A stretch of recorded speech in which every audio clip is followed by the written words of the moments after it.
Welcome to Technically Speaking, the show for the technically challenged. My name is Stephanie Larkin, and our goal here is to demystify the technology around you and perhaps offer some tips and tricks to make technology work for you. Today our project deals with television, connections, and cables. Well, if your house looks anything like mine, the area behind the entertainment center is a nest of wires. There's probably a stack of components under the TV, and maybe you have 4 or 5 remote controls on the end table. It used to be so easy. Just plug it in and adjust the rabbit ears on top, but no more.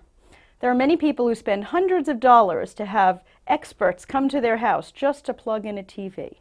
Well, today we're going to show you what all of those cables and connections mean so that you can do it yourself.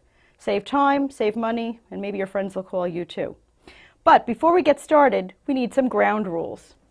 First of all, your workspace must be clean, comfortable, and well lit. Well, I know at my house the spot behind the TV is dusty, it's dark, and it's cramped. If you've got to work on something back there, you're going to be coughing, you can't see anything, it's just awful. So the first thing you want to do is maybe run a vacuum cleaner or dust. Pull the entertainment center away from the wall and bring in some lamps. If you can't read what all these wires say, you certainly can't plug them in. If you're watching me here thinking, well, if everything was on a table in a room like that, I could plug it in. Well, then put everything on a table in a well-lit room and then move it all over. You certainly could manage. Our second rule is to label everything. While we're going along, we're going to label all of our wires at both ends. The end by the component and the end by the television. This is so if we ever need to unplug something, it's quite simple. Labeling can be as simple as masking tape, address labels, or perhaps you even have a cute little label maker like we have here at Technically Speaking. It'll certainly make your life easier in the future if everything is labeled. And finally, our third ground rule is to presume success. If you think you can do this, you can do this. This is not rocket science here. We're just plugging in a television set. I once had to plug in a TV, a projector screen, a DVD player, all in the dark with hundreds of people waiting for the show to start. I wasn't so sure I could do it, but if I can do it, you can do it. So we're going to presume success with our project. Now, every good project needs a plan, and we have a 4-step plan right here. Our first step is to study the backs of each component to learn which types of cable that they use. So we're going to go step by step through our components and look and see what types of cables they're going to need. If you need to go shopping for some cables, you might even want to take a picture with your cell phone of the backs of your components so that you could show somebody at the store what you need.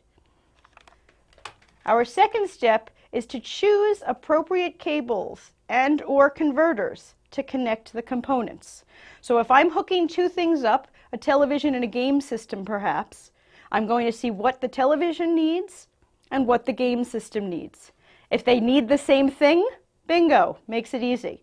Many cases they don't, especially if you're using an older television set, in which case we have converters, meaning the things that are on our television, it will then go through a converter to work on our game system or Blu-ray or DVD or whatever it might be.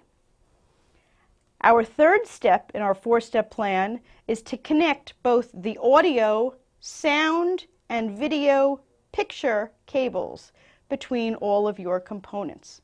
Now, many times our cables are carrying both audio and video, but some of our cables carry only audio or video. If you've ever had the experience that you can see the picture, but you can't hear them talking, or vice versa, that has to do with these audio and video cables. So when we talk about our cables, we'll be sure to go through which ones are covering audio and video for you.